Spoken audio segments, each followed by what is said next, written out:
Surah Al-Ahzab ayat yang ke-9. Nah, ayat ini terkait dengan perang Ahzab. Ahzab itu artinya golongan-golongan. Perang Ahzab itu terjadi pada tahun ke-5 Hijrah, di mana kaum musyrikin bersekutu dengan beberapa kabilah Arab. Bahkan di tengah mereka ada orang Yahudi yang memprovokasi, sehingga kaum Quraisy pada saat itu berhasil mengumpulkan jumlah yang banyak, jumlah pasukan yang banyak untuk menyerang serta mengepung kota Madinah. Dan pada saat itu kaum muslimin berada di puncak kekhawatiran, berada di puncak ketakutan bahkan, sehingga yang bisa mereka lakukan hanyalah bertahan, melakukan pertahanan. Dan yang bisa dilakukan oleh Rasul dan para sahabat itu ialah dengan membuat khandaq. Maka perang Ahzab itu diistilahkan dengan perang khandaq. Naon ari khandaq teh nyaeta pahit. Jadi atas inisiatif Salman Al-Farisi, Rasul dan para sahabat menggali pahit di perbatasan kota Madinah. Dan perbuatan ini baru dikenal oleh masyarakat Arab, lantaran kan Salman teh gitunya orang Persia, beliau bukan orang Arab. Dengan pengalaman dan keilmuan yang beliau miliki, tahu di antara cara mempertahankan diri dari serangan musuh ialah dengan membuat khandaq, galian ya yang memanjang. Pada saat itu jumlah kaum muslimin 3.000 orang melawan pasukan Ahzab yang jumlahnya 10.000, jadi 3 kali lebih banyak ya. Dan pada akhirnya Allah Subhanahu wa Ta'ala menurunkan pertolongannya dari langit.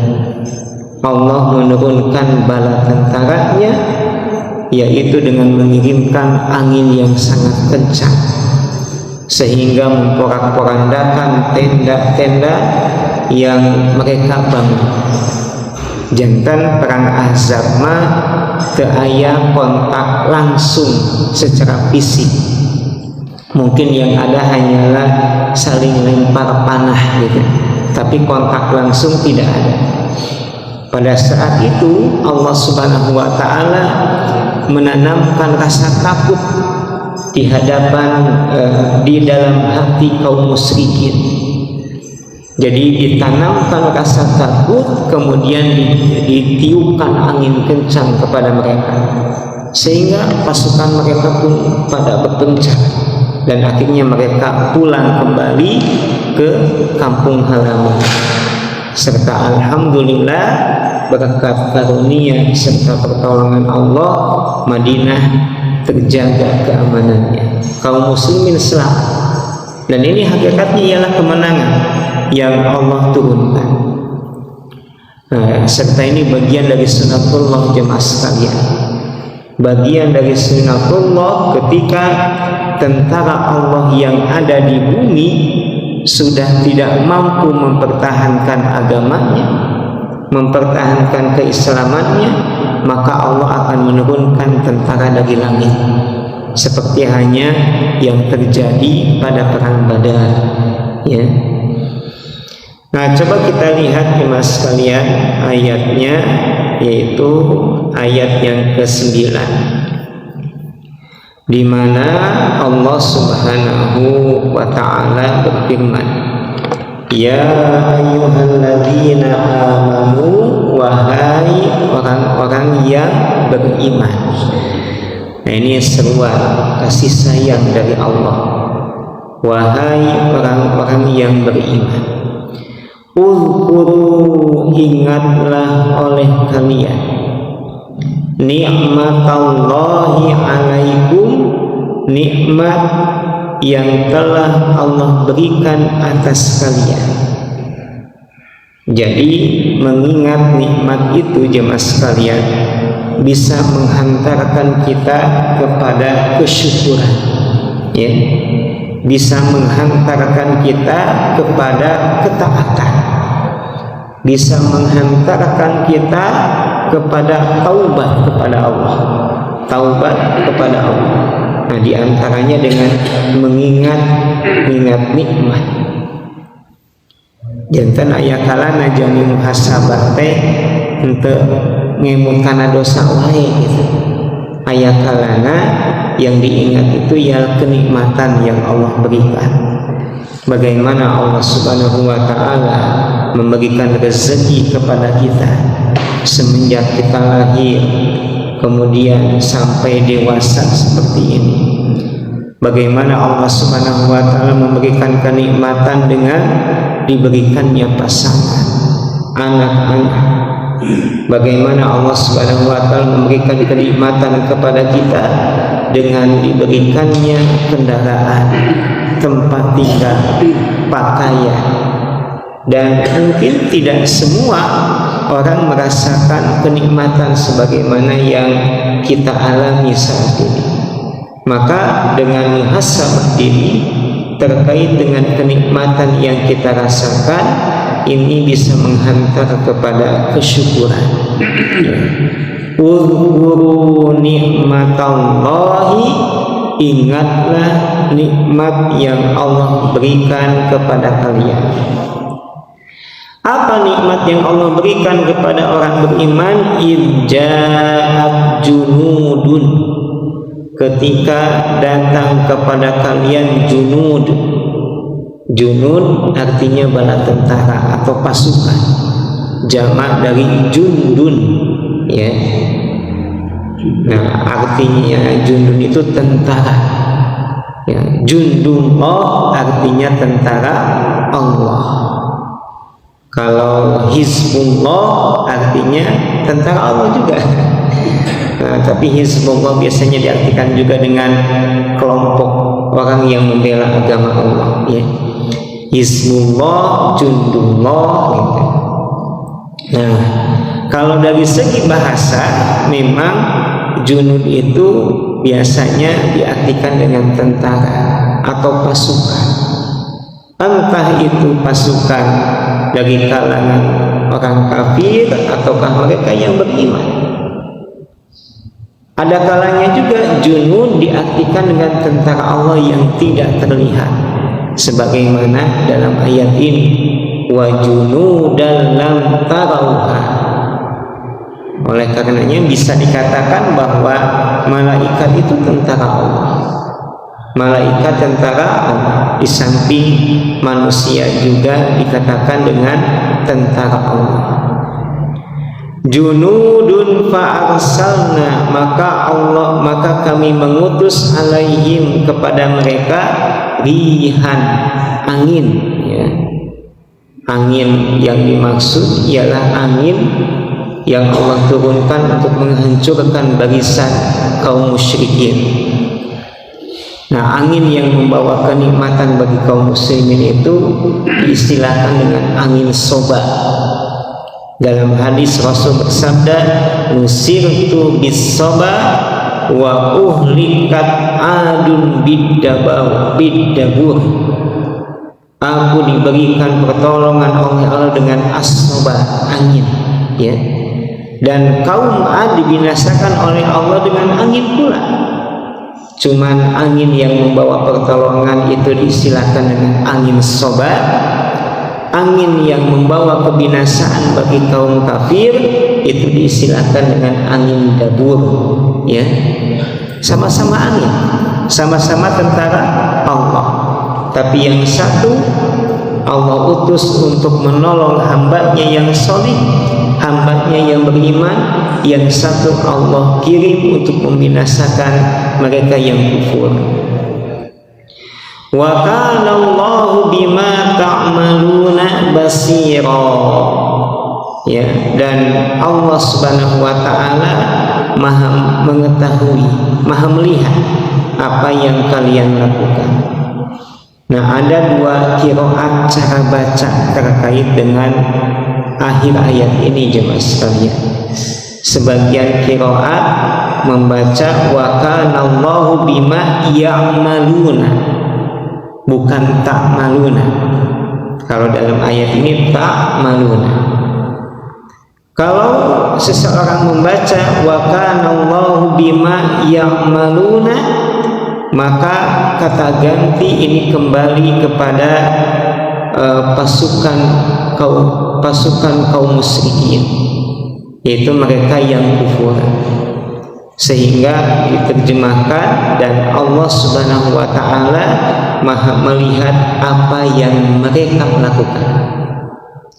Nah, kalau kita membacanya wa kana Allahu bima ta'maluna basira, maka domir kata ganti di sini kembali kepada orang yang beriman, dan Allah Subhanahu wa taala Maha melihat apa yang kalian lakukan. Nah, jemaah sekalian yang Allah muliakan, di ayat berikutnya Allah berfirman idza'ukum min fawqikum, ketika datang kepada kalian, yaitu pasukan yang sangat besar, tentara yang sangat banyak datang dari arah atas, maksudnya ialah datang dari arah timur, ya. Wa min asfala minkum, dan mereka juga datang dari arah bawah, karena tujuan kaum musyrikin ialah mengepung kota Madinah dengan membawa pasukan yang sangat banyak. Wa idzaqatil absar, dan pada saat itu mata terpana melihat kondisi yang sangat menakutkan. Wa balaghatil qulubu, dan hati pun terasa sempit, al-hanajir, dan inilah yang dirasakan oleh kaum muslimin jemaah sekalian. Dalam diri mereka ada ketakutan terkait dengan perang Ahzab, ya, dan ini manusiawi. Jadi ketakutan yang lahir dari sisi kemanusiaan, hal itu dibolehkan, ya, selama ketakutan itu adalah perkara yang wajar dan tidak berlebihan. Dalam artian ketakutan itu memang nampak, ya, nampak dirasa. Ada alasan yang dibenarkan kenapa kita harus takut. Oleh karenanya, ya, kalau orang misalkan takut dengan penjahat, wajar, ya. Tong dugi ka aya ungkapan maunya jami soleh siun ke penjahat. Nya soleh mah soleh, tapi lamun aya jami nu mawa badognya lumpah kayak gitu. Dan biasa silat gitu. Takut dengan binatang buas kan gitu. Itu takut berdasar dengan takut yang memang dibenarkan, alasan yang dibenarkan, tidak berdosa, ya, dan tidak salah. Anu kepengen mah takut lamun teu aya alasan, sieun wudu akan nabi, sieun ka WC lantaran bilih aya nonongol. Sieun aya penampakan. Nah, ini takut yang tidak beralasan. Nah, ini tidak dibenarkan, ya. Orang misalkan dia punya uang hanya beberapa rupiah, ada kekhawatiran besok makan dengan apa, atau misalkan murangkali SPP kabayar akan pihak wajar, manusiawi, ya. Ketakutan, kekhawatiran terhadap perkara dunia atas dasar kemanusiaan itu dibenarkan, itu tidak disalahkan oleh ajaran Islam, ya. Inilah yang dirasakan oleh kaum muslimin jemaah sekalian. Bagaimana tidak, ya, musuh berada di hadapan mereka. Kota Madinah ya, yang dimana di dalamnya ada istri dan anak-anak serta harta benda, itu berada di bawah ancaman. Digambarkan dalam ayat ini wabalaghatil qulubul hanajir. Namun dihartoskan secara bahasa anu ngaranna hate tetos naik kaluhur kana lak-lakan gitu. Ini gambaran bagaimana pada saat itu kaum muslimin berada di puncak kekhawatiran. Bahkan digambarkan dalam ayat ini wa tadzunnuna billahi dzununa. Dalam hati kaum muslimin berkecamuk berbagai macam prasangka. Nah, mungkin ada sebagian yang menganggap wah sepertinya ini akhir dari perjuangan kita gitu ya. Sepertinya Madinah akan dikuasai oleh kaum musyrikin. Sepertinya istri dan anak-anak kita akan menjadi tawanan perang. Sepertinya ini adalah akhir dari kehidupan kita akan dikurangnya. Itu yang dimaksud dengan wa tadzunnuna billahi dzununa. Kemudian hunalika batuliyal mu'minun, maka di sanalah Allah Subhanahu wa taala menguji orang yang beriman. Mereka berada di puncak kesulitan. Kalau ungkapan kita istilahnya telur di ujung tanduk. Telur di ujung tanduk. Nah, biasanya yang namanya kesulitan kalau sudah berada di puncak itu dipastikan akan segera berakhir. Ibarat hanya tali, makin kencang kita tarik maka akan makin gampang putus. Demikian hanya kesulitan sudah berada di puncak, nah biasanya dipastikan akan segera berakhir. Kesulitan yang ada akan diganti oleh Allah Subhanahu wa taala dengan kemudahan. Lantaran Allah Subhanahu wa taala berfirman, la yukallifullahu nafsan illa wus'aha. Allah Subhanahu wa taala tidak akan membebani seseorang melainkan dengan kesanggupannya. Maka lamun ayah jami ngaraoskeun ieu teh kasusah teh akan can terengse-engse gitu nya. Kok kenapa kesulitan ini enggak berhenti? Nah, ini belum sampai puncak. Belum sampai puncak. Nanti kalau sudah mencapai puncak, kesulitan itu akan hilang dengan sendirinya. Lantaran la yukallifullahu nafsan illa wus'aha. Dan inilah yang harus ada dalam hati setiap mukmin, mereka yang beriman kepada Allah Subhanahu wa taala, bahwa selama kita hidup di alam dunia maka pastilah kita akan mendapatkan ujian. Dan ujian itu ada kalanya menggoncangkan hati kita, ya. Aya kalana mastaka teh ruwet dengan permasalahan yang ada. Tapi bagi seorang mukmin ketika dia ditimpa kesulitan, dia bertawakal kepada Allah. Fatawakkal 'alal hayyil ladzi la yamut. Inilah yang membedakan antara yang mukmin dengan yang kafir. Yang membedakan antara mereka yang beriman ketika mendapatkan kesulitan, mereka langsung ingat kepada Allah, bergantung dan bertawakal kepada Allah, yakin bahwa di balik kesulitan itu ada kemudahan, di balik kesukaran itu pasti ada jalan keluar. Ini keyakinan seorang mukmin. Dalam hadis yang sahih Allah Subhanahu wa taala berfirman, ala inna dhanni abadi. Aku itu sesuai dengan prasangkaan hambaku. Kalau seorang hamba senantiasa berharap kepada Allah, maka harapannya akan dikabul, harapannya akan terwujud. Tapi kalau seorang hamba dia berprasangka buruk kepada Allah, ya tentunya dia akan mendapatkan sesuatu sesuai dengan prasangkanya, ya. Ana inna dhanni abdi wa zulzilu zilzalan syadida. Bahkan digambarkan dalam ayat ini kaum muslimin mengalami kegoncangan yang sangat kuat, ya. Dan hal ini perkara yang wajar, ya. Lantaran mereka berada di puncak kesulitan, mereka ada di bawah ancaman.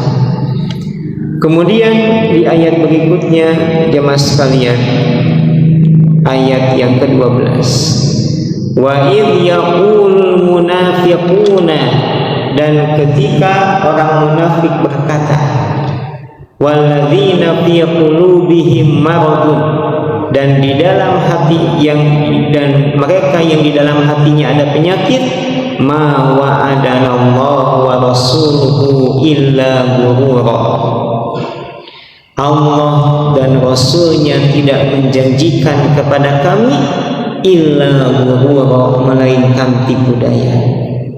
Jantan dina perang Ahzab tepat, di samping ada musuh dari luar, ternyata ada juga musuh dari dalam. Musuh dari dalam yang pertama ialah orang munafik yang suka menggembosi kaum muslimin agar mereka pulang ke rumahnya, tidak ikut berjuang berperang bersama Rasulullah SAW. Kemudian ada juga musuh dari dalam itu ialah orang Yahudi yang berasal dari Bani Quraidah. Mereka dengan sembunyi-sembunyi, jemaah sekalian, memprovokasi kaum musyrikin untuk tetap menyerang kota Madinah. Bahkan sebagian mereka itu ada yang bergabung dengan pasukan Al-Ahzab, sehingga setelah selesai perang itu akhirnya Rasul berencana untuk menyerang benteng pertahanan kaum Yahudi, yaitu Bani Quraidah. Dikepung benteng pertahanan mereka, dan pada akhirnya mereka menyerah. Dan akhirnya Madinah itu bersih dari orang Yahudi. Jadi di Madinah tepat ayat 3 kabilah Yahudi. Ada Bani Nadir, Bani Qainuqa, dan Bani Quraidah. Rasul telah membuat perjanjian dengan mereka. Di antara bentuk perjanjiannya, kalau Madinah diserang, kita sama-sama mempertahankan, ya. Walaupun beda agama, beda keyakinan, tapi ketika Madinah diserang harus sama-sama mempertahankan. Tapi pada kenyataannya, jemaah sekalian, banyak perjanjian yang dilanggar, ya. Bani Nadir itu tidak henti-hentinya merencanakan pembunuhan terhadap Rasulullah. Ketika Rasul lewati suatu gang, itu ada orang Yahudi sengaja menyiapkan batu besar di atas loteng rumahnya untuk melempar Nabi dari atas, ya. Bani Quraidah pun demikian, ya. Dia memprovokasi musuh bergabung bahkan dengan mereka. Nah, inilah karakter Yahudi, memang tiba baheula oge kos gitu, gitu. Tidak henti-hentinya mereka membuat perjanjian lalu dilanggar perjanjian tersebut. Ya, dan sampai akhirnya diusir oleh Rasul dari Madinah. Padahal Rasul bisa hidup berdamai dengan mereka, tetapi perjanjian mereka ingkari, dirusak, ya. Nah, kita lanjutkan. Wa idh yaqulul munafiquna, dan orang munafik berkata, ini ketika perang Ahzab, ma wa'adanallahu wa rasuluhu illa ghurura. Ini munafik di Madinah itu kategorinya munafik i'tiqadi, yaitu orang kafir yang mengenakan pakaian Islam, berpura-pura menjadi kaum muslimin. Nah, di antara perbuatan mereka yang sangat miris itu, mereka memprovokasi pasukan, seperti hanya di perang Uhud, Pak. Ketika perang Uhud, Rasul membawa 1000 pasukan keluar dari Madinah. Tapi karena ada provokasi di tengah jalan, akhirnya 300 pasukan kembali ke Madinah, yang tersisa 700 orang. Nah, demikian hanya ketika perang Ahzab, ya. Wa in qalat ta'ifatun minhum, Orang munafik sebagian mereka berkata, ya ahla Yathrib, wahai penduduk Yathrib, la muqama lakum, tidak ada tempat bagi kamu di sini, ya. Farji'u, maka pulanglah kamu ke rumah kamu. Wa yasta'dinu fariqun minkum, dan sebagian mereka ada yang minta izin kepada Nabi untuk kembali ke rumah mereka. Naon alasanana uwi ka bumi Pak? Inna buyutana auratun. Rasul hapunten nyungkeun izin uwi ka bumi kunaon? Teu aya nu jadi. Inna buyutana auratun teh itulah bahasa orang Sunda. Teu aya nu jadi bumi gitu. Kaca dikunci, pintuna terbuka, khawatir musuh datang, gitu. Inna buyutana Allah. Nah, dari sini kita menunjukkan bahwa hakikatnya orang munafik itu adalah mereka yang tidak beriman kepada Allah dan Rasulnya. Mereka yang tidak yakin akan janji Allah dan Rasulnya. Nah, di sini ada kalimat ya ahla Yathrib, wahai penduduk Yathrib. Yathrib itu nama sebelum Rasul menetapkan Madinah. Madinah itu dulu namanya adalah kota Yathrib. Kemudian ketika Rasul hijrah diganti dengan Madinah. Nah, kenapa orang munafik menggunakan kalimat ya ahla Yathrib? Maka ini tiada lain untuk menunjukkan kefanatikan terhadap golongan atau tanah air, ya. Jadi orang munafik pada saat itu sedang menanamkan nilai nasionalisme, cinta tanah air, ya. Dalam artian ya mereka ya seakan-akan berkata, udah kalau kamu tinggal di sini nggak ada apa-apanya, nggak ada manfaat atau keuntungan yang kamu dapatkan. Justru kamu terancam akan mati di sini. Ya udah kembali lagi pulang ke rumah. Inna buyutana auratun. Sebagian mereka ada yang minta izin kepada Nabi dengan alasan rumah kami terbuka, pintunya terbuka, teu aya jadi. Wa ma hiya bi aurah, padahal bumi arana tertutup, ya. Aurah dari kata aurah kita mengenal istilah aurat, nampak aibnya atau kekurangan yang ada di dalamnya. Maka kalau dari segi fisik yang namanya aurat itu ialah anggota tubuh yang harus ditutup, ya, anggota tubuh yang harus ditutup. Wa ma hiya bi aurah yuriduna illa firar. Alasan seperti itu ya tidak bisa diterima. Mereka mengatakan hal itu tiada lain agar mereka bisa lari dari medan pertempuran, agar mereka bisa kabur dari peperangan. Dan lari dari medan pertempuran ini bagian dari dosa besar, karena hal itu bisa memprovokasi pasukan yang lain. Nah, jadi orang munafik itu musuh dalam selimut, ya, racun dalam daging, tulang dalam daging, racun dalam susu. Mereka kapan saja bisa menghantam kaum muslimin dari belakang. Walau dukhilat alaihim min aqtariha, kalaulah mereka kembali pulang ke rumahnya, lalu pasukan berhasil masuk ke dalam negeri dengan melewati beberapa tempat pelosok, thumma su'ilul fitnah, kemudian mereka diminta untuk kembali kepada kekufuran atau membuat kekacauan, la atauha, niscaya mereka akan melakukannya.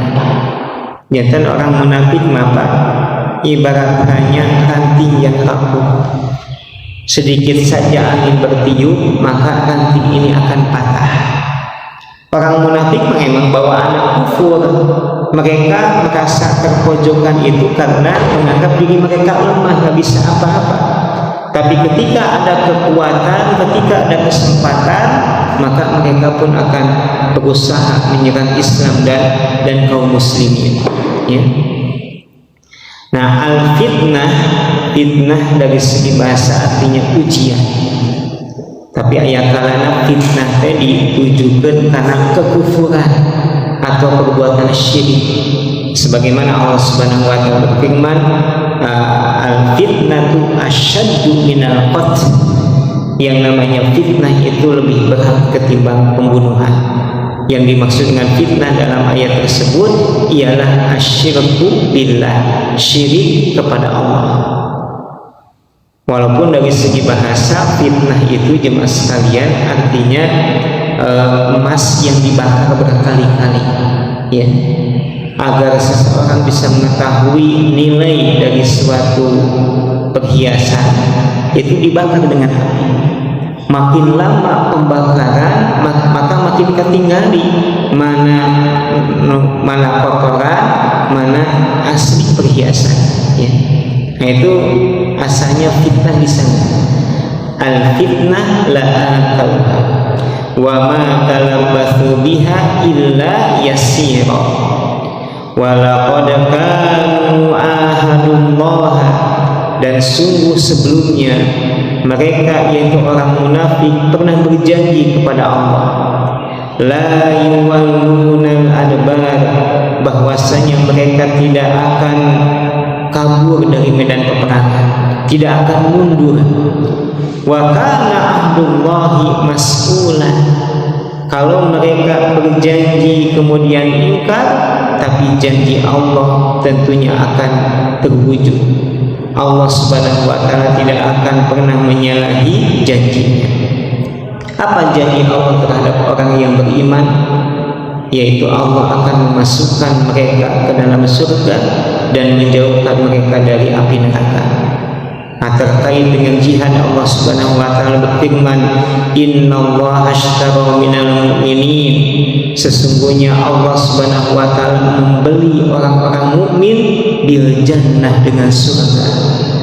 Jadi para sahabat yang di dalam hatinya ada kekuatan iman, mereka yakin bahwasanya perjuangan yang mereka lakukan tiada lain adalah untuk mendapatkan surga. Mereka mengharapkan janji dari Allah Subhanahu wa taala, dan mereka yang beriman itu ketika keluar bersama Rasul untuk berjihad, tidak ada ketakutan mereka terhadap kematian. Bahkan kematian itu sesuatu yang mereka cari, sesuatu yang mereka harapkan. Karena dengan pintu kematian mereka akan mendapatkan janji dari Allah, yaitu akan mendapatkan pahala dan surganya. Jantan lamun dipayunin orang jemaah sedaya. Kalau di hadapan kita ada jalan masuk surga dengan singkat, dengan cepat, kenapa kita tidak mengambilnya, gitu? Karena orang lami-lami hidup di alam dunia kan bawaannya capek, malah capek aja. Kalau di hadapan kita ada jalan menuju surga dengan cara yang cepat, dengan cara yang paling mudah, lalu kenapa kita tidak mengambil? Dan kesempatan itu didapatkan oleh para sahabat, di mana mereka berjihad bersama Rasulullah Shallallahu Alaihi Wasallam. Nah, demikian hanya mungkin di zaman sekarang, ya, saudara-saudara kita yang berada di Gaza, para pejuang Palestina, ketika mereka berjihad dengan segala keterbatasan yang ada, tapi mereka yakin di balik perjuangan ini pasti ada pahala yang besar. Ketika mereka gugur, maka mereka gugur sebagai syuhada. Lantaran kubuh atau di Palestina mah nungarana musuh dan mana gitu. Bentanahana orang di tanah air ayeuna. Kadang kita tidak bisa membedakan mana kawan, mana lawan. Apakah ini musuh atau teman karib, masih sulit dibedakan. Ayat kalana Jami dianggap kawan, ternyata dia memukul kita dari belakang. Ada kalanya kita menganggap orang itu musuh, tapi besok atau lusa ternyata menjadi orang yang paling dekat dengan kita. Namun di Palestina itu subuh gitu ya. Nah, ayeuna juga rame Iran versus Zionis Israel. Kalau saya lihat itu ada dua pengamatan dari para ahli. Itu kenapa katanya Israel menyerang Iran. Yang pertama karena Israel atau Zionis itu tangan kanannya Amerika, dan Amerika itu dari dulu ya memerintahkan kepada Iran untuk menghentikan program nuklirnya, dan tidak bisa Amerika memaksa Iran karena dia diikat dengan undang-undang internasional. Maka dia menggunakan tangan kanannya yaitu Zionis untuk memberikan pukulan dan peringatan yang keras. Itu yang pertama. Kemudian yang kedua, ada sebagian pengamat berkata selama teraya hubungan secara nuklir gitu. Justru permasalahan utama ialah Gaza, Palestina. Karena Iranlah yang selama ini di antara negara yang mensuplai senjata kepada pejuang Palestina. Entah itu pejuang Palestina dari Sunni atau Syiah, Allah a'lam. Tapi yang jelas Iran itu menyuplai senjata terbesar bagi pertahanan Palestina. Maka diserang oleh tentara Zionis. Ya. Nah ini walaupun dari pihak Iran itu ya alasannya kalau kita lihat di media itu ya politik lah. Dari dulu memang Iran itu nggak ada giroh untuk mempertahankan Palestina sebagai bumi jihad. Yang mempertahankan Palestina sebagai bumi jihad itu ialah Hamas, yang umumnya notabene ialah kalangan Sunni, bukan kalangan Syiah. Kebanyakan tentara Iran itu berada di Lebanon, Hizbullah gitu ya. Mereka itu hanya akan menyerang dan mempertahankan diri kalau kepentingan mereka itu diganggu. Iran itu kan menyerang Zionis Israel karena diserang duluan. Banyak pimpinan mereka, ada beberapa pimpinan mereka yang meninggal, barulah mereka menyerang Zionis. Kalau mereka ada giroh semangat yang kuat membela Palestina, maka dari sejak dulu rudal Iran itu nyampe ke Israel. Ya. Nah, tapi tentunya kita melihat bahwa dengan kekuatan Iran yang sekarang yang sedikitnya menjadi momok yang menakutkan bagi Israel, yang wajar kita bergembira. Gening ayan wangi ke Israel kayak gitu ya. Ibaratnya dulu jemaah sekalian, kaum muslimin dihadapkan dengan dua negara adidaya, yaitu Persia dan Romawi. Terjadi peperangan besar, maka kaum muslimin hatinya itu lebih condong ke Romawi, lantaran dari segi keyakinan itu lebih dekat ketimbang Persia. Romawi itu umumnya Romawi pada zaman dulu itu negara Kristen ya. Sedangkan Persia penyembah api, sehingga ketika terjadi peperangan ada kecondongan kaum muslimin lebih mendukung Romawi ketimbang Persia. Nah itu hal yang wajar manusia. Dan kalau ada muslim di zaman sekarang mereka gembira dengan Iran yang telah menyerang Israel, hal yang wajar. Ya bukan berarti kita membela keyakinan Iran yang notabene Syiah gitu ya, lain masalah etanah gitu. Tapi gembira mereka lantaran ini alhamdulillah ayat nuwantun gitu kayak Zionis Israel di tengah gempuran yang ada gitu ya. Baik, kita lanjutkan jemaah sekalian yang Allah muliakan. Ayat berikutnya, ayat yang ke-16. Qul la yanfa'ukumul firar. Katakanlah oleh Muhammad, lan yanfa'ukum firar. Kamu lari dari medan peperangan itu tidak akan bermanfaat. In farartum minal maut, karena hakikatnya kamu tidak akan bisa lari dari kematian. Jadi kalau ada orang beranggapan bahwa alim perang lantaran sian maut, salah. lantaran anu ngaranna maut mah bakal datang sanos perang gitu.